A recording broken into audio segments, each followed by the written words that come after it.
Assalamualaikum warahmatullahi wabarakatuh. Kembali lagi bersama gua Hanif dan gua Randy di channel YouTube Hanif dan Randy Show.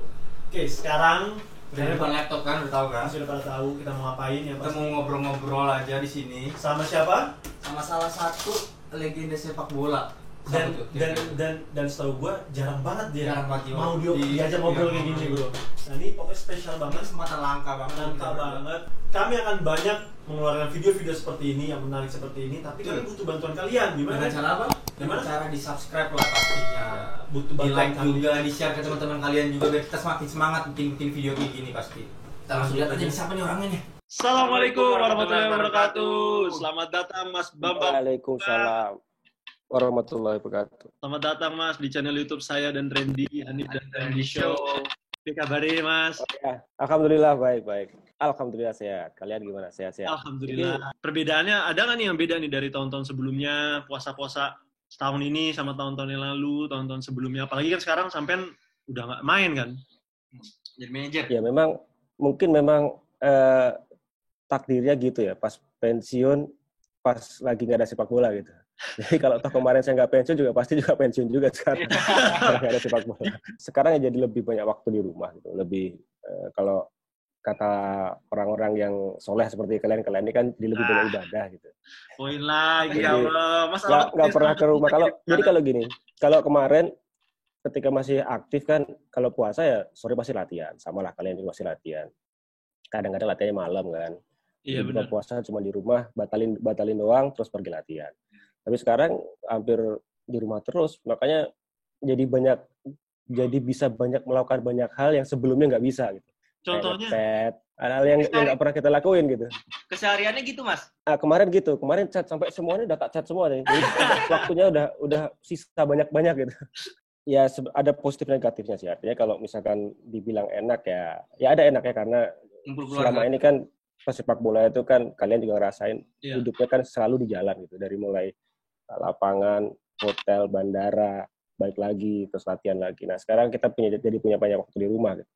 Tentu negatifnya juga pasti ada karena tanpa kita sadari kan kita harus merubah sistem yang biasanya kita lakukan gitu. Jadi mereset kinerja tubuh gitu. Di samping itu kan pasti sekarang dengan kondisi seperti ini kan penghasilan juga pasti berubah gitu kan. Dan semua kita rasakan itu. Tapi kan ini bagian dari bagaimana kita beradaptasi lah. Saya pikir kalau kita bisa sama-sama merubah sistem kita, maka kita akan bisa melewati ini semua. Terus bedanya nih, ini kan Mas Bebe udah gak jadi pemain nih, udah jadi manajer. Ya kan, sekarang manajer Persija lagi kan. Nah ini yang menjadi perbedaannya apa nih Mas? Bedanya adalah sekarang sudah nggak capek gitu. Kalau dulu kan lari, sekarang nggak lari. Beda yang paling capek di sini kayaknya ya. Ya, nggak juga sebenarnya gini, karena porsi saya kan berbeda. Saya menyiapkan segala sesuatu yang berkaitan dengan tim, termasuk transfer pemain. Gitu. Sedangkan semua yang berkaitan dengan tim di lapangan tentu tugas Sergio. Jadi kolaborasi lah ya. Saya memikirkan semua tentang filosofi tim di luar lapangan, Sergio dalam lapangan. Hal yang menarik sekarang adalah saya bisa hukum orang gitu. kayak kemarin ada pemain Persija yang nendang botol, saya hukum gitu. Jadi saya bisa karena saya punya otoritas untuk itu. Itu bagian dari kewajiban dan kinerja saya dalam tim. Bagaimana saya membentuk karakter tim. Jadi kalau sekarang ada pemain macam-macam bisa saya pinjemin gitu. Mas, itu tapi beda nggak? Maksudnya artinya kan kayaknya lebih sulit manajer ya dibanding pemain atau enggak? Maksudnya kan lebih capek. Kita harus sampai kan mikirnya berarti harus panjang dan detail banget. Iya gini. Tanggung jawabnya lebih besar karena kalau dulu sebagai pemain saya hanya bertanggung jawab pada diri saya sendiri, artinya performance saya sendiri gitu. Tapi ketika menjadi manajer maka saya harus bagaimana meningkatkan performance tim secara keseluruhan di luar lapangan, baik dari bagaimana schedule mereka, bagaimana looks mereka di luar lapangan gitu ya, bagaimana timnya dilihat sebagai Persija Jakarta rapi, tertib dan sebagainya. Itu bagian dari apa yang saya pikirkan, termasuk bagaimana pemain merepresentasikan diri di publik, itu bagian tanggung jawab saya. Jadi lebih rumit lah, tapi cukup menyenangkan karena memang pada dasarnya saya suka melakukan itu. Gitu. Artinya gini, manajer itu adalah level lebih tinggi sedikit dari kapten gitu. Kalau kapten dulu arrangement tim ini, sekarang manajer lebih kepada sebuah tim secara keseluruhan sebagai sebuah klub. Mungkin itu. Tapi kenapa akhirnya memilih jadi manajer Persija, Mas? Karena saya tidak punya ikatan dengan klub lain. Jadi awalnya saya ditawari jabatan ini sudah lama sebenarnya. Sejak awal-awal musim lah. Karena memang saya sudah menyampaikan bahwa ini akan menjadi tahun terakhir saya gitu. Tapi saya baru memutuskan itu 2 minggu setelah saya pensiun. Di samping karena memang ada ikatan batin antara saya dengan Persija, lebih dari itu ini bagian dari semacam balas budi saya lah, tanggung jawab moral saya kepada tim yang telah memberi begitu banyak kepada saya. Jadi saya terima jabatan ini dan saya pun tidak pernah berjanji bahwa saya akan lama di sini gitu. Artinya bisa jadi setahun, bisa jadi 2 tahun, bisa jadi lebih lama, atau karena ini menjadi sebuah hal yang baru sekarang saya lakukan gitu. Ya, walaupun memang tidak jauh-jauh dari apa yang selama ini saya jalani juga, tapi bukan menjadi sebuah passion utama saya sebenarnya. Oke. Jadi Mas, kita nggak pernah tahu lah. Mas, dengan situasi sekarang nih sampai udah jadi manajer. Nih tugas seorang manajer untuk mempersiapkan tim dalam kondisi ini kayak gimana nih, Mas? Hampir sebenarnya sekarang ini pure segala kegiatan tim diambil alih oleh pelatih ya, karena sekarang seperti kita tahu lah training mandiri di rumah gitu kan di pelatih. Saya hanya mensinkronize program itu, terus bagaimana publicity-nya, termasuk bagaimana strategi marketing di Instagramnya Persija misalkan, hal-hal yang bisa kita garap dan sebagainya. Itu bagian dari apa yang saya kerjakan sekarang, walaupun itu menjadi bagian dari tim marketing dari kantor. Bisa ada advice yang memang saya sampaikan. Nah, mungkin sedikit banyak hanya itu. Terlebih dari itu, ya bagaimana kita tetap memprovide apa yang diperlukan oleh tim, walaupun mungkin sifatnya ya dari rumah gitu. Mungkin ada beberapa meeting online dan sebagainya. Mas, kalau ngelihat dari situasi kayak gini, artinya kan kalau kita berbicara tentang klub kan, pemasukan klub juga berkurang kan ya. Terus juga apalagi situasi kayak gini kan kita nggak bisa adain pertandingan, kita nggak bisa latihan apa segala macam. Nah ini kalau dari sisi seorang manajer atau mungkin dari sisi seorang Mas Bambang ini melihat suatu keuntungan dari COVID ini apa, Mas? Agak sedikit sulit kalau mengatakan apakah ada keuntungan dari sisi klub ya atau pemain, karena hampir sekarang ini semua dirugikan dalam hal ini.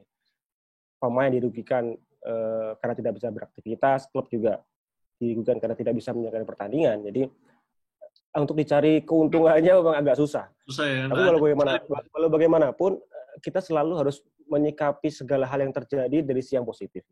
Mungkin artinya bahwa selama ini sepak bola kita ini kan maaf dalam tanda kutip mungkin aktivitasnya tidak begitu sehat gitu, dengan segala environment-nya gitu. Dan mungkin sekarang ini adalah bagian bagi kita untuk mengintrospeksi diri, baik bagi klub, bagi pemain, dan juga bagi federasi sendiri gitu.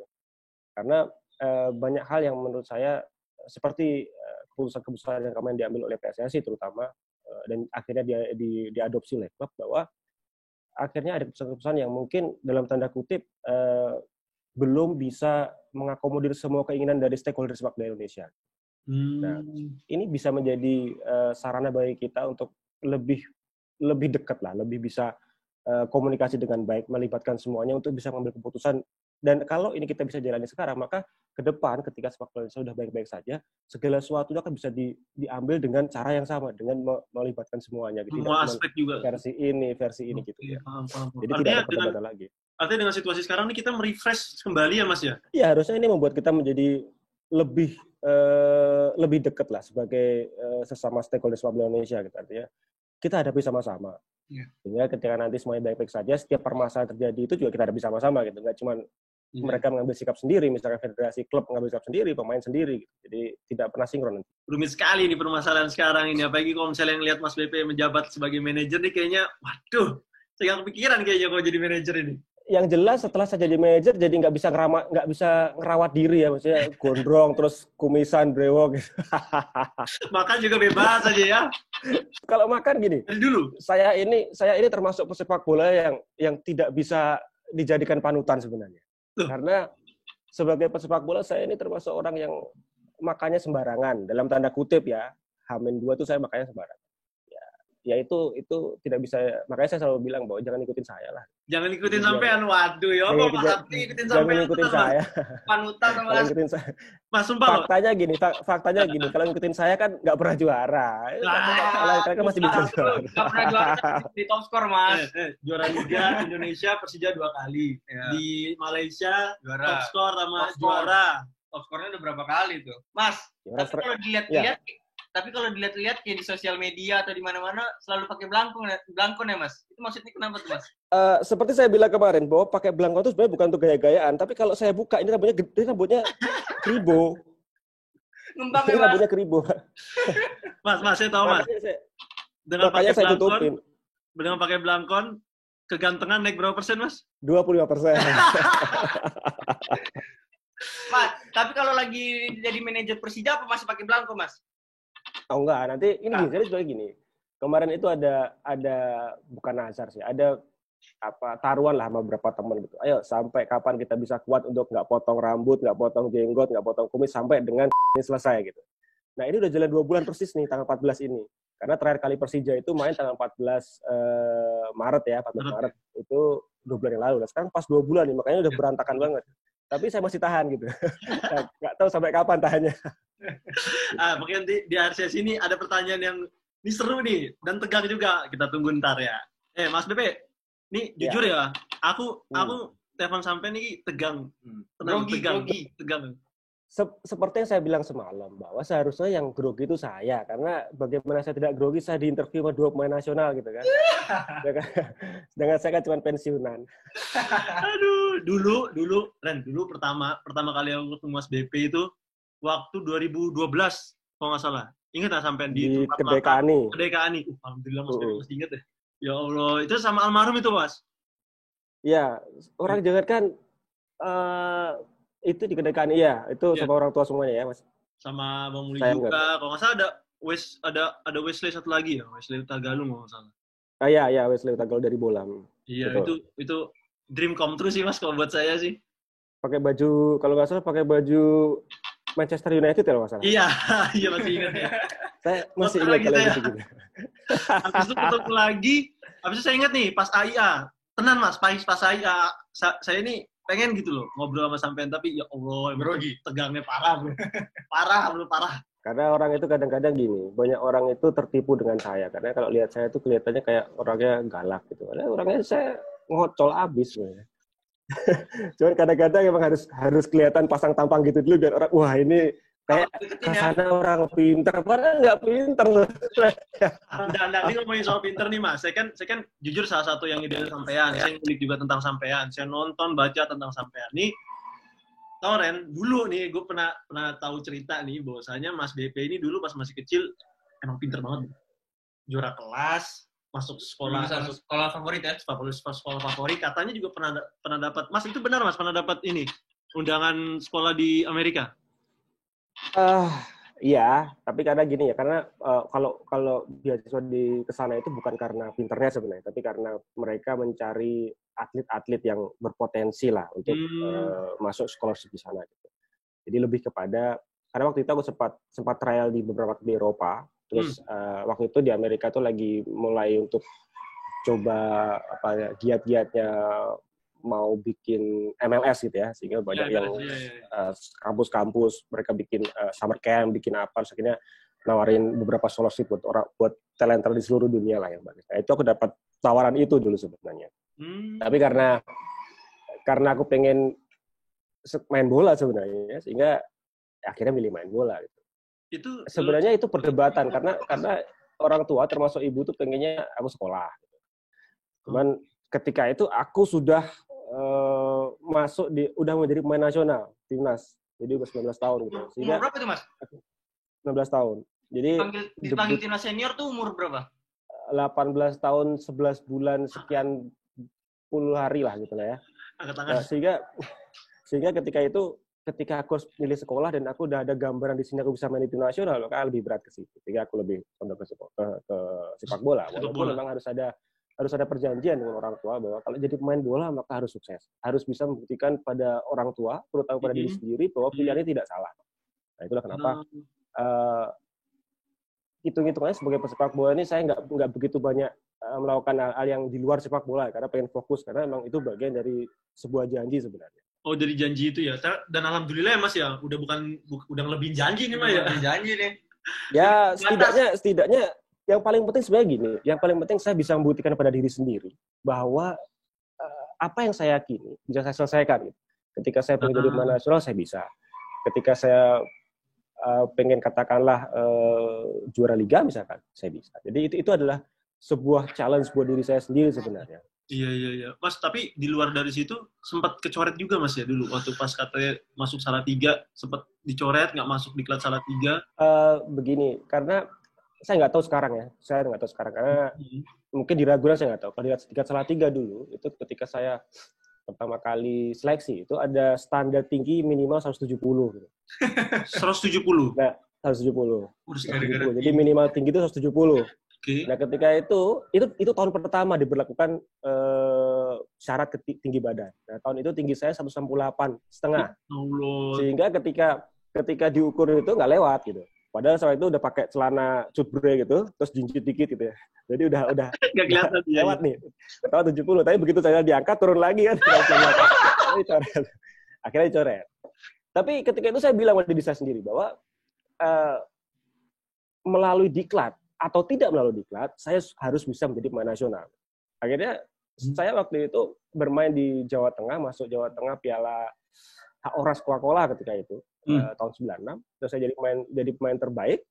Nah, dari pemain terbaik itu malah saya bisa masuk diklat tanpa seleksi gitu. Karena diklat waktu itu ada pemain diklat yang berangkat ke Italia, Primavera, namanya almarhum Ngadiono, kiper. Sehingga dia berangkat ke Italia, sehingga di pertengahan kelas itu harusnya belum ada seleksi, masih ada sisa 1 spot gitu. Nah, karena saya menjadi pemain terbaik Haorna, saya masuk menggantikan dia. Jadi sebenarnya ada blessing in disguise sebenarnya. Ketika saya ditolak, terus saya menjadi pemain terbaik Haorna, terus saya masuk dengan jalur yang beda. Gila ceritanya. Terus Mas, itu kelas berapa itu Mas sampai masuk diklat itu? Kelas 3 SMP ya, kelas 3 mau lulus SMP itulah. Artinya selama SMA itu harusnya di diklat ya? Ya, lama SMA saya di diklat. Tapi diklat sendiri kan tidak jauh dari rumah ya. Artinya, jadi di diklat itu ada beberapa pemain yang memang rumahnya tidak begitu jauh dari mes. Ada saya, kemudian ada Gendudoni. Gendudoni itu lebih dekat lagi. Rumahnya cuma 1 kilo dari asrama itu. Terus ada Mas Supriyono Prima yang sekarang jadi presenter di olahraga. Dia juga rumahnya dekat-dekat dengan Gendudoni. Jadi banyak pemain yang memang rumahnya tidak begitu jauh dari asrama termasuk saya. Mas, sampai niku berarti yang pernah saya baca nggak sempat menyelesaikan sampai liga diklat selesai ya? Karena udah keburu panggil timnas. Oh enggak, gini. Gimana tuh Mas? Saya salah satu janji saya kepada ibu saya adalah menyelesaikan sekolah formal dengan baik. Oke. Jadi ketika saya kelas 2 SMA saya dipanggil di Diklat Ragunan, saya menolak. Karena mohon maaf sekali ini bahwa saya nggak tahu bagaimana Ragunan sekarang. Zaman saya dulu Ragunan itu sekolah itu menjadi nomor 2. Yang penting adalah latihan.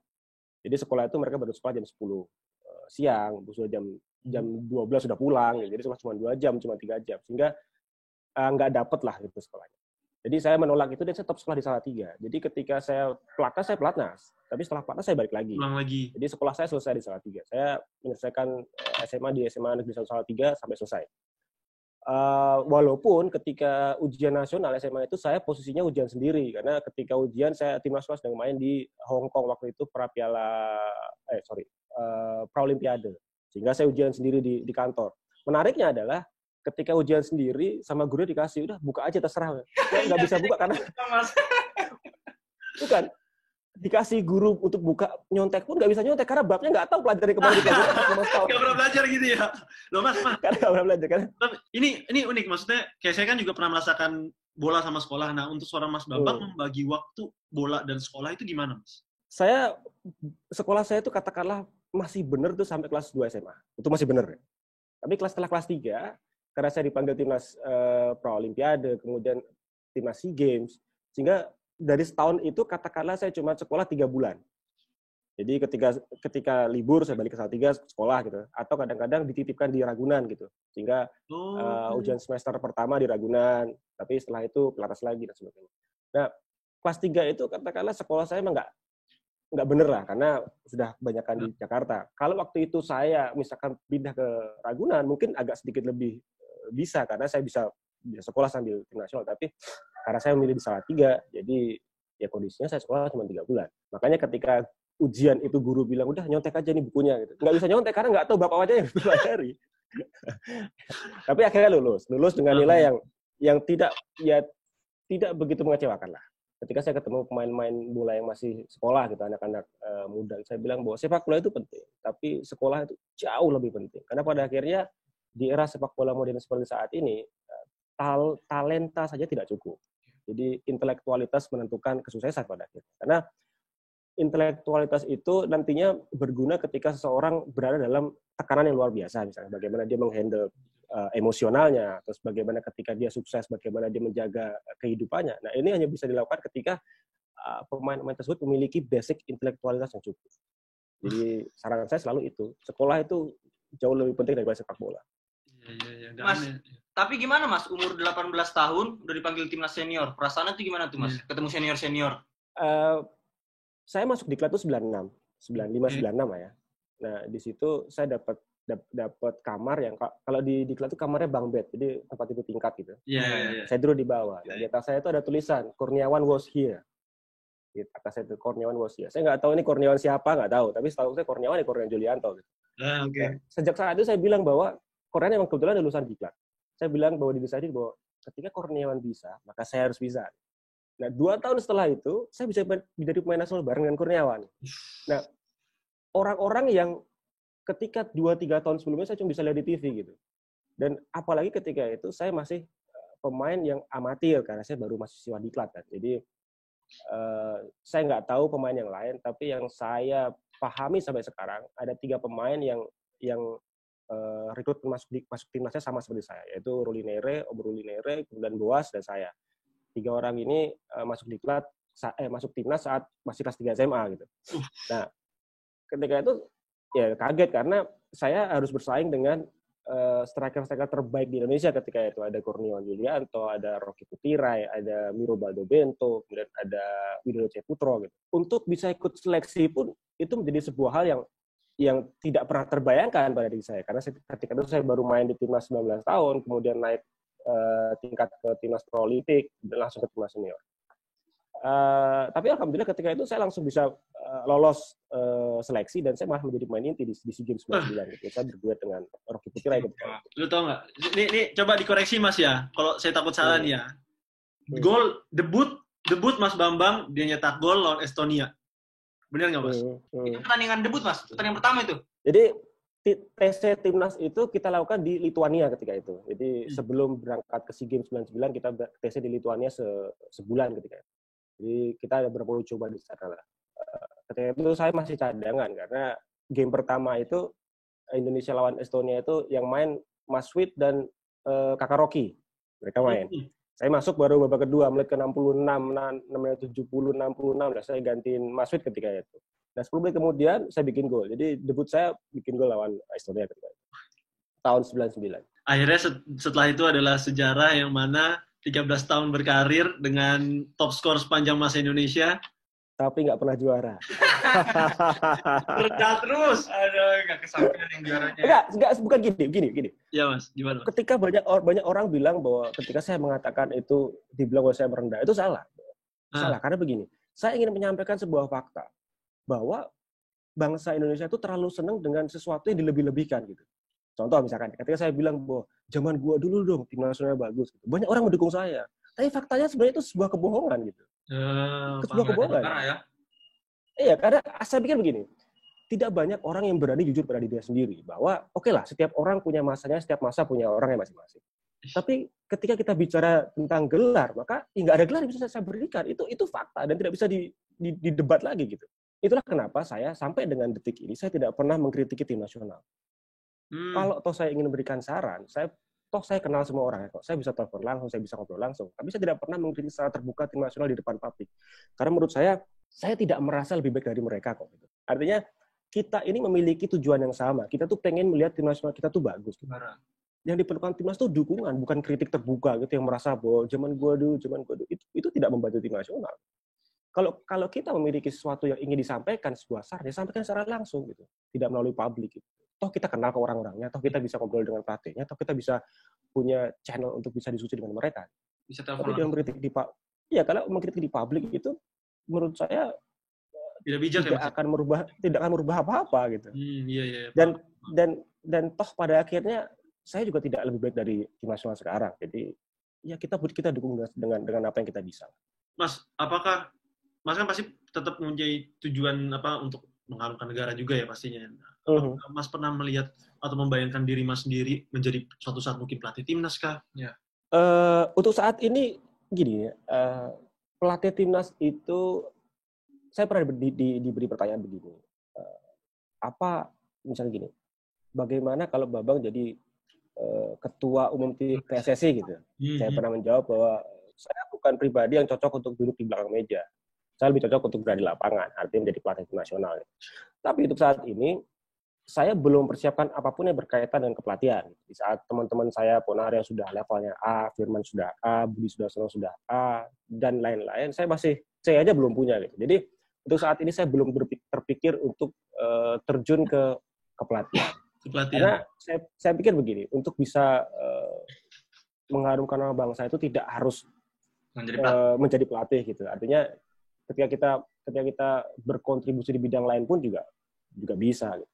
Jadi untuk saat ini, tapi saya tidak pernah mengatakan bahwa saya tidak akan pernah jadi pelatih ya. Untuk saat ini belum, tapi one day we never know. Suatu saat nanti ya. Mas, tapi pengen nanya nih Mas, yang waktu itu sempat cedera ya, sekitar tahun 2002. Itu saya juga belum lahir itu Mas. Tahun 2002 mengalami cedera ya Mas. Kenapa Mas? Iya, saya pernah patah ankle fibula sih. Ketika itu lawan Arema nih, klubnya Hanif. Terus Mas? Di Lebak Bulus saya pernah patah kaki. Itu bulan April, saya ingat banget. Bulan April saya patah kaki. Itu di awal-awal musim, saya baru main 10 kali, saya baru cetak 3 gol, akhirnya saya istirahat sampai akhir musim. Menariknya adalah di akhir musim saya dipanggil tim nasional untuk persiapan Piala AFF tahun 2002 di bulan Desember. Ketika itu kita tuan rumah. Jadi saya bulan 4 saya cedera, bulan 12 itu harus main di tim nasional AFF. Ketika itu saya sempat berdiskusi waktu itu pelatihnya Kolab. Saya bilang bahwa kenapa saya dipanggil? Karena selama semusim penuh ini saya istirahat, saya nggak pernah main sama sekali. Bahkan saya baru kembali main itu di game terakhir Liga. Jadi di benar-benar pertandingan terakhir saya baru main 15 menit. Itu pertandingan terakhir saya sebelum libur. Nah, sebulan setelah itu saya dipanggil tim nasional. Ketika itu saya menolak dalam arti bahwa saya merasa ada pemain yang lebih siap. Mungkin di sana ada Gendut, ada Zainal Arif, ada Budi Sudarsono dan lain sebagainya. Tapi Kolef waktu itu bersikeras bahwa kamu harus masuk. Karena kebetulan tahun 99 Kolef adalah pelatih saya, sehingga dia tahu karakter saya lah. Akhirnya saya pun berangkat TC di Malang di agrowisata ketika itu. Dan selama TC 2 bulan menjelang persiapan itu, saya benar-benar latihan intensif sendiri gitu. Jadi ketika saya bawa bola nggak ada yang boleh rebut saya gitu, karena ada trauma di sana. Terus ketika latihan cross country saya paling belakang, ada yang ngikutin sendiri karena saya belum siap untuk lari dengan cepat dan sebagainya. Sehingga program latihan itu disesuaikan dengan kondisi saya.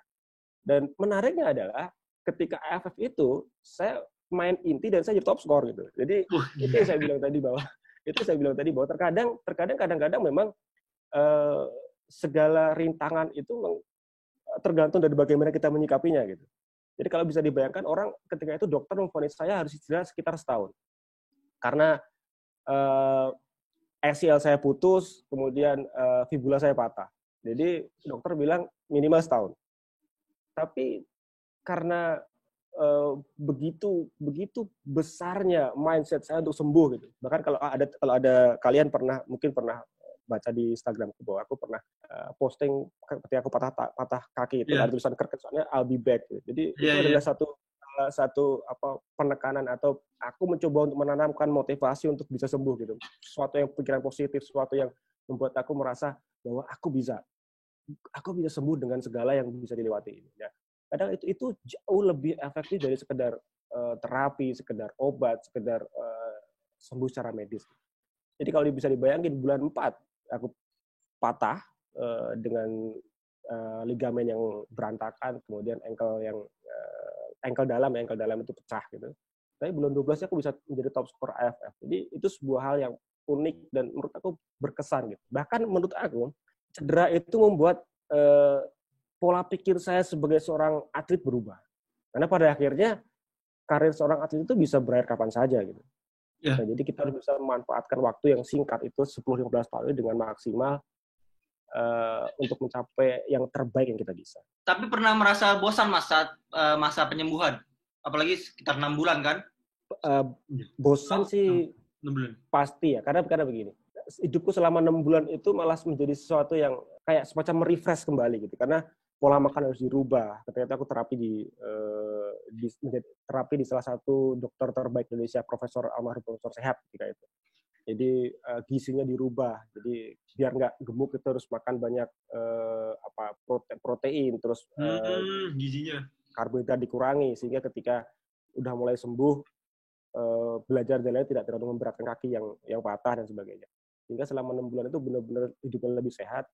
Terus sistem latihan diperbaiki gitu. Satu hal yang aku petik dari pelajaran yang aku ambil adalah ketika kita sabar, kuncinya adalah sabar. Ketika sabar mengikuti segala sesuatu yang disarankan oleh tim dokter dan kita percaya 100%, maka kesembuhan itu akan kita dapat. Banyak atlet yang secara mindset-nya dia merasa sudah sembuh, padahal sebenarnya belum gitu. Jadi ketika dia paksakan untuk beraktivitas, ketika terjadi benturan, ketika terjadi rasa sakit, trauma itu yang akan berjalan lebih lama. Jadi ketika misalkan aku trauma gitu, mungkin secara fisik saya udah sembuh, tapi traumanya bisa membekas sampai bertahun-tahun. Nah, itu berbahaya. Jadi fokuslah pada penyembuhan sampai dengan benar-benar sembuh, dan ketika sudah benar-benar sembuh, maka aktivitas itu tidak akan mengganggu sama sekali. Dan itu tak buktiin sendiri. Samping saya ini kan sedang mengalami yang sama, pernah sampai alami ini, dia cedera ACL, putus ACL. Wah, bagus dong, Asian Champions League. Asian Champions League. Mas. Ya, jadi dia makanya dia ya pengen ya semoga aja bisa kembali lagi apa yang sampean ini kan kasih tahu kan dia semoga bisa. Saran untuk menghadapi cedera gimana Mas? Apalagi saya lagi jalan 3 bulan, udah jalan 3 bulan sekarang. Ketika nantinya kamu sembuh, maka waktu untuk main bola itu lama banget. Jadi tidak akan rugi untuk menyelesaikan 3, 4, 5 sampai 8 bulan untuk istirahat sekarang gitu. Karena ketika kita bisa menyelesaikan 8 bulan sekarang untuk sembuh, maka kamu memiliki 15 tahun karir yang bisa diselesaikan dengan baik. Daripada kita terburu-buru sekarang, nantinya nggak sembuh total, ada trauma di kepala gitu, sehingga nanti akhirnya tidak bisa 100%. Jadi yang penting sabar, karena cuman itu kuncinya untuk menyelesaikan cedera. Saya pernah bilang bahwa musuh terbesar atlet itu ada 3. Yaitu pertama cedera, kedua kejenuhan, dan ketiga popularitas. Dari 3 ini yang paling bahaya popularitas. Jadi kalau cedera, kalau kejenuhan, ini hal yang bisa kita selesaikan lah. Tapi kalau udah mulai berkaitan dengan popularitas yang nggak sedikit berbahaya. Iya, itu berbahaya. Tuh kalau dengan cara seorang Mas Bambang ini gimana Mas? Cara mengontrolnya itu. Seperti saya bilang di awal tadi, bahwa saya termasuk seorang atlet yang tidak banyak melakukan kegiatan di luar sepak bola. Jadi nggak pernah tuh lihat saya nongol di TV, di talk show, di acara apa, nggak pernah. Kecuali iklan, karena emang saya model kebetulan. Jadi, sampingannya ya. Tapi kalau selain itu enggak. Makanya saya juga heran ini. Saya bisa diundang di acara ini pun saya juga heran. Karena sebenarnya ini suatu hal yang nggak pernah saya lakukan gitu sebenarnya. Ini eksklusif Mas. Eksklusif ini. Ya, nah, makanya ini gini. Karena saya harus menyiapkan penjelasan yang cukup sulit kepada teman-teman yang lain yang undang saya, karena saya terpaksa nerima ini gitu. Karena kemarin ada beberapa teman, ayo dong, saya bilang, gue nggak biasa gitu sih. Tapi sekarang mau nggak mau lah ya. Koneksi kita punya koneksi spesial lah. Kenapa bisa dapat Mas Bebe ya? Ya kurang lebih lah. Mas, ini ngomong-ngomong soal ini nih, kan karir awal Mas Bebe kan dulu Persija nih. Nah, kenapa Mas milih Persija Mas? Saya pernah baca katanya dulu hampir sempat main untuk Bandung Raya. Saya di Diklat itu ada setiap kali ada talent scout yang datang gitu dari banyak klub, kalau di Salatiga biasanya dari Arseto, dari Pelita, Pelita mungkin sendiri ya, Pelita mungkin Ragunan. Kalau di Salatiga itu ada Arseto, PSIS, kemudian Bandung Raya, kemudian ada beberapa klub di Gresik gitu yang setiap tahun talent scout-nya datang ketika diklat ada uji coba, ketika ada training camp gitu. Sehingga kemudian mereka memilih pemain-pemain yang nantinya pengen mereka ambil gitu. Okay. Nah, kelas 2 SMA itu saya sempat dilirik oleh Bandung Raya. Nah, tapi nggak bisa pindah karena memang saya masih kelas 2 SMA. Gitu. Nah, menariknya, ketika itu saya udah sepakat, oke, nanti ketika lulus, saya akan ke Bandung Raya. Tapi menariknya, setahun kemudian, tahun 97, Bandung Raya bubar. Karena krisis ekonomi, kemudian Bandung Raya dan Arseto bubar. Sehingga ketika itu saya masuk tim nasional dan sempat mau main di Persijatim ketika itu. Karena semua pemain junior ketika itu harus bermain di Persijatim. Cuman tiba-tiba, ya mungkin ini sudah jodohnya di Persija gitu. Tiba-tiba di Persija terjadi gejolak yang akhirnya membuat dari 4 striker, tiganya pergi gitu. Jadi Persija itu strikernya ketika ada Widodo Cahyono Putro, ada Rocky Putirai, ada Miro Badobianto, dan ada Joko Susilo, Arema. Nah, akhirnya ketika itu saya ditawari untuk masuk ke Persija, karena kebetulan Bang Yos adalah manajer saya di Timnas 19 tahun. Ketika itu saya menerima dengan satu syarat, bahwa saya mau masuk Persija, tapi saya harus minimal main 50% dari seluruh pertandingan Persija selama semusim. Dan itu mungkin baru ada orang yang melakukan itu ketika sign kontrak. Saya bilang kalau saya tidak mendapatkan jaminan 50% dari pertandingan, saya nggak mau Persija. Akhirnya mereka sepakat dengan itu dan saya masuk Persija. Dan saya waktu itu malah nggak cuma main 50%, saya hampir main 100%, karena waktu itu saya juga jadi top skor liga. 19 tahun jadi top skor liga. Nih, saya punya pertanyaan nih, Mas. Mas, nih kenapa kalau dari yang pernah saya baca, 14 tahun berseragam Persija, itu kenapa selama itu Persija? Artinya sampai pernah main di Malaysia dan bagus. Saya lihat bukan bagus, maksudnya sangat bagus banget. Juara top skor juga. Dapat treble winner pas tahun pertama, top skor juga. Kenapa nggak tetap di Malaysia? Atau mungkin ketika sampai pulang ke Indonesia ada tim yang mungkin menawarkan lebih besar atau gimana sampai pindah. Tapi kenapa Persija? Kembali ke Persija. Sebenarnya ada hal yang agak sentimentalis. Saya ini adalah orang yang tidak mudah pindah ke lain hati sebenarnya. Tipe setia. Yeah. Tapi saya hanya pindah ketika ada sesuatu yang membuat saya harus pindah. Ketika di Persija, 99, ketika saya pindah ke Malaysia 2004, itu ada sebuah permasalahan yang belum pernah diungkap di publik. Dan nggak akan saya ceritakan juga di sini. Oke, siap. yang membuat saya harus pindah gitu. Akhirnya saya pindah ke Malaysia. Saya men-challenge diri saya untuk bermain di Malaysia. Kenapa saya pindah ke Malaysia?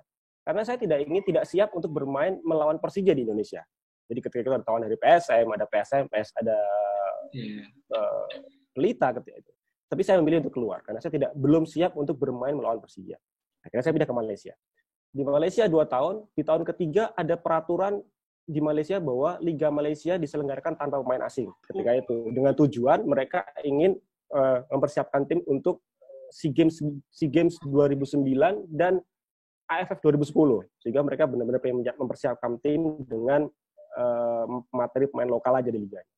Faktanya mereka bisa juara SEA Games 99, juara AFF 2010, dan juara SEA Games 2011. Jadi program mereka berjalan.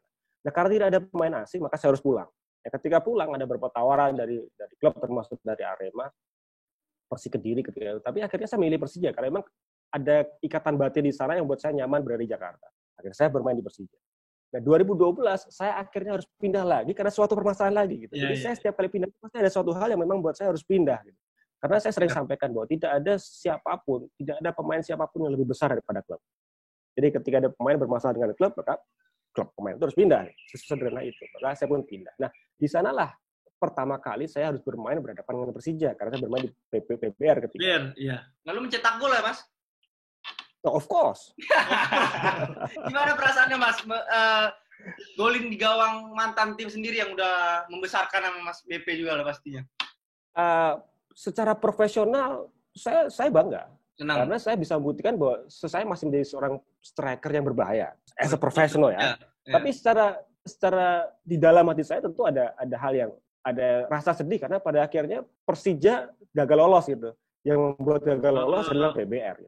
Itulah kenapa ketika saya mencetak gol saya nggak selebrasi. Respect saya kepada Persija. Nah, Mas, ini kan pas Mas Sam jadi main pas PBR melawan Persija, itu kan pasti ada orang yang ngomong sampean pengkhianat lah, apalah, hina sampean lah, ngejelek-jelekin sampean. Nah, dengan situasi seperti itu, apa langkah sampean atau tanggapan sampean menghadapi cacian makian seperti itu, Mas? Orang-orang yang mencaci maki saya ini adalah orang-orang yang tidak mengenal karakter saya sebenarnya. Karena sebenarnya begini, yang bisa melamakan Bambang itu adalah hal-hal yang baik-baik gitu. Artinya gini, ketika saya datang ke GBK terus di sana tertulis banner welcome home our captain gitu, itu malah membuat saya merasa lemah. Tapi ketika saya caci maki, maka mereka mengeluarkan manusia berwarna hijau dalam diri saya untuk bisa melawan gitu. Sehingga ketika saya mendapatkan pressure itu, saya merasa bahwa ini adalah saatnya saya untuk membuktikan gitu. Pada diri saya sendiri bahwa mereka salah gitu. Nah, itulah yang membuat saya bisa mencetak gol dan membuat mereka tersingkir. Jadi kalau misalkan banner itu yang welcome home itu ada di sana sepanjang pertandingan, mungkin saya akan bermain setengah-setengah. Mungkin ya. Karena saya merasa bahwa tapi ketika 10 menit pertandingan banner itu turun, terus diganti dengan pressure gitu, saya merasa bahwa I have to prove it. Dan itu yang buat mereka harus tersingkir. Karena begini, dalam banyak hal, saya adalah orang yang selalu men-challenge diri saya sendiri. Dalam banyak hal.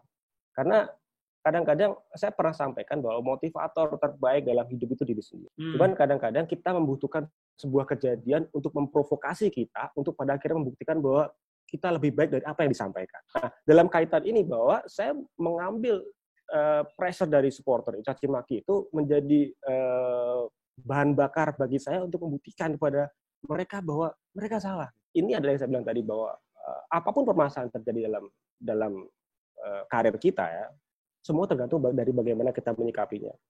Dan kalau kita bisa memberikan respon yang positif, maka semuanya akan berjalan dengan baik. Termasuk dengan cedera tadi. Iya. Saya juga pernah tuh nonton sampean langsung ketika di Bandung kalau nggak salah, tim nasional melawan Sri Lanka kalau nggak salah. Dan itu bukan ya? Lawan siapa? Maladewa. Sri Lanka. Bukan. Saya lupa. Iya, negara Timur Tengah menang 1-0. Tapi bukan itu. Itu sampean main di sana hampir saya kaget, jujur saya kaget, satu stadion itu bisa dibilang maaf nih menghina sampean, maksudnya ngejelek-jelekin sampean. Saya nggak tahu mungkin karena sampean masih berseragam Persija atau bagaimana. Saya kaget karena sampai membela tim nasional, tapi dihina sampai segitu, dan ketika sampean selesai pertandingan, sampean masih buka baju dan kasih ke penonton gitu loh. Gestur yang kalau buat saya sangat wow banget sih. Nah itu sampean pasti kan perasaannya kan bergejolak banget tuh. Itu gimana kok menyikapi itu? Jadi sebenarnya begini, seperti saya bilang tadi, bagaimana cara kita menyikapi sebuah permasalahannya, bahwa gini, kita harus sadar bahwa sebagai public figure kita memiliki tanggung jawab moral. Salah satu kelebihan dari public figure adalah kita bisa memberikan efek kepada masyarakat. Nah, apakah efek itu baik atau negatif, itu tergantung bagaimana kita. Nah, hal yang paling kita sadari yang sekarang ini, yang banyak sekali atlet sekarang tidak sadar adalah bahwa kita itu adalah duta kebaikan sebenarnya, duta sportivitas, kita harus bisa memberikan contoh-contoh yang baik. Nah, bagi saya pribadi ketika itu adalah, saya pemain Persija, tapi ketika itu saya adalah pemain nasional, dan ketika saya menjadi pemain nasional, maka saya membela nama Indonesia, tidak hanya Jakarta, tapi juga Bandung, Papua, dan sebagainya. Saya menilai bahwa teriakan mereka ketika itu, dalam tanda kutip mereka adalah supporter Bandung, adalah dukungan kepada saya, tapi dengan cara yang tidak biasa gitu, dengan cara yang lain. Jadi ketika itu kita menang 1-0, saya yang bikin gol. Setelah pertandingan saya melakukan itu. Ketika press con banyak orang yang nungguin saya di ruang press con, dan mereka mengintimidasi saya, tapi saya memberikan gestur yang baik, pada akhirnya mereka minta foto. Nah, itu berarti tujuan saya dapat gitu. Ketika saya bisa memberikan sepak bola itu untuk persahabatan. Sepak bola itu dimainkan untuk menjalin persahabatan. Saya di sini sebagai pemain nasional, saya tidak ingin menyakiti kalian gitu. Jadi ketika saya datang di press con, banyak orang yang ketika itu bu saya terus ngomong yang nggak baik, tapi saya memberikan gestur yang baik, saya tetap senyum. Akhirnya mereka minta tanda tangan saya, ternyata Bambang tidak seperti yang mereka kira gitu. Nah, itu akhirnya saya merasa bahwa ini yang saya inginkan dapat nih, bahwa saya adalah duta kedamaian sepak bola Indonesia. Saya dapat itu, dan itu ada kepuasan tersendiri di sana. Dan seharusnya begitulah sepak bola gitu. Artinya ketika terlepas dari segala rivalitas yang terjadi di lapangan, mau Surabaya Malang, mau Jakarta Bandung, ketika membela tim nasional ya kita dukung sama-sama. Mereka juga bermain untuk kita semua kok. Mas, tapi saya pernah baca berita nih Mas. katanya pernah dapat telepon misterius ya? Telepon yang mana nih? Telepon dari cewek apa dari cowok nih? Telepon misterius yang kalau dari Persija itu Mas, supporter Persija. Ketika saya patah kaki, yang saya TC di Malang, ketika itu kan banyak rumor bahwa saya harus banyak tawaran dari klub lain lah untuk saya pindah ketika. Nah, ketika itu malam ada orang telepon gitu yang bilang bahwa kalau lu pindah dari Persija lu mati. Kebanyakan pemain bola ketika itu atau sekarang ya, bahwa ketika seorang pemain bola cedera, maka biasanya dibuang oleh klubnya. Iya. Biasanya ya. Jadi ketika pemain cedera, apalagi cedera separah itu, biasanya klub ya udahlah, udah selesai. Mungkin juga sampai sekarang. Tapi ketika itu ada unik. Gitu. Ketika saya patah kaki, setelah saya operasi seminggu kemudian, saya perpanjang kontrak 3 tahun di Persija tanpa ada orang tahu. Gitu. Sehingga ketika orang bilang bahwa ketika rumor di media bahwa saya akan pindah ke sana, pindah ke sini, pindah ke sana ke sini, kita memang sepakat untuk tidak menyampaikan berita bahwa saya kontrak. Orang yang merasa bahwa mungkin jangan pindah, saya bilang, ya walaupun saya shock ketika itu, saya cukup shock, tapi ya akhirnya saya bilang bahwa itu bentuk dari kecintaan mereka terhadap diri saya. Yang pada akhirnya memang saya tidak pernah terpengaruh dengan itu. Artinya bahwa kalau saya harus pindah, ya saya pindah gitu. Karena ketika itu memang saya merasa nyaman di Jakarta dan saya tidak merasa ada suatu hal yang buat saya harus pindah, ya kenapa saya harus pindah. Sampai akhirnya jadi manajer Persija pula ya? Ya garisnya memang seperti itu. Tapi nggak tahu kalau ke depan nanti manajer Arema kita nggak tahu. bisa. Tapi sampai sekarang belum tahu Mas, yang nelfon itu siapa ya Mas? Saya nggak pernah tahu. Sampai sekarang saya nggak pernah tahu. Dan hal yang kemudian terjadi adalah sejak saat itu, berarti itu tahun 2002 ya, sejak saat itu 18 tahun setelah itu, saya tidak pernah lagi ngangkat telepon dari nomor nggak saya kenal. Bahkan dulu kejadian seorang menteri telepon saya angkat.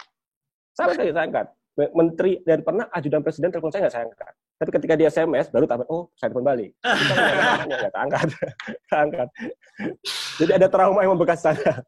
Ini banyak banget nih, jangan yang sampean kasih juga ke saya juga cerita-ceritanya juga. Nah ini saya penasaran sih, apa sih rahasia sampean kok bisa konsisten? Apalagi di tim nasional ya. Di tim nasional bisa selama 3 tahun beberapa kali. Sepanjang masa bro. Sepanjang masa dan juga di klub pun juga selalu berprestasi sampai musim kemarin terakhir membawa Persija juara.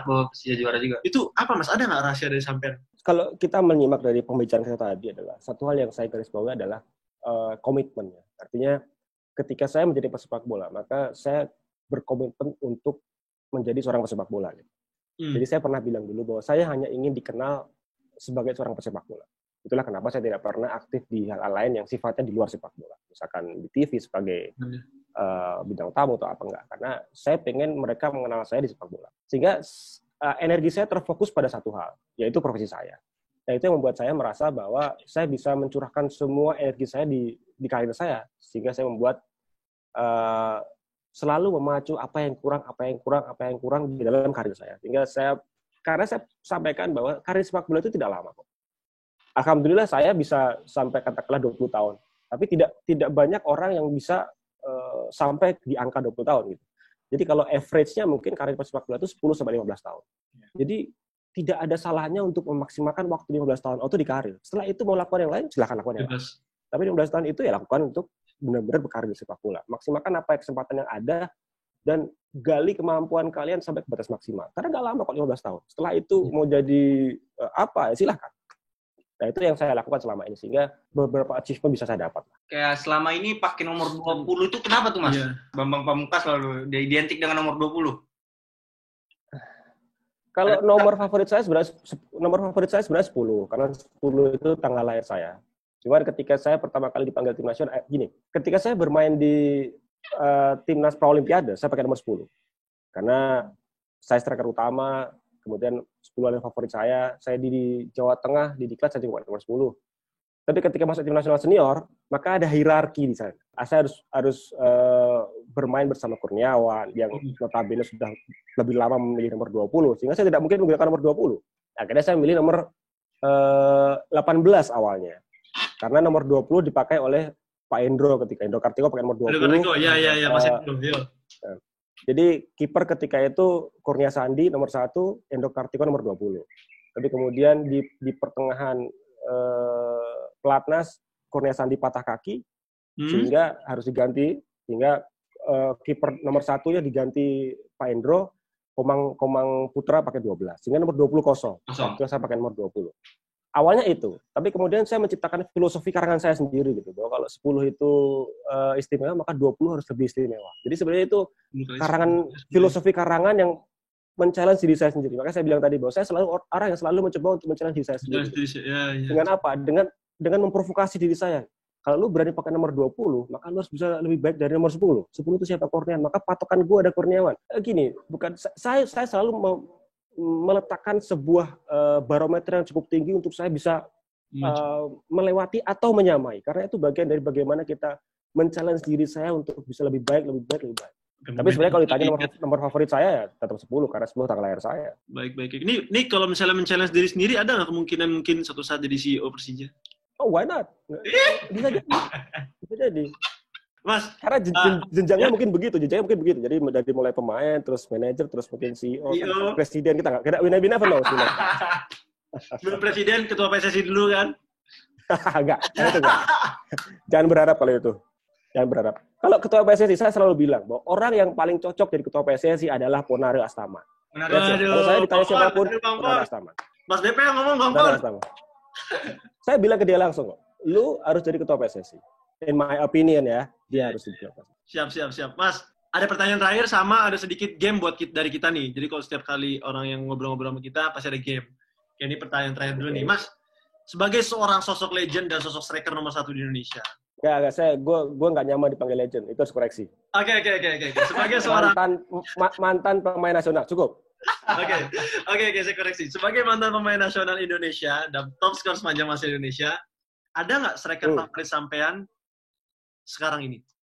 Striker Indonesia?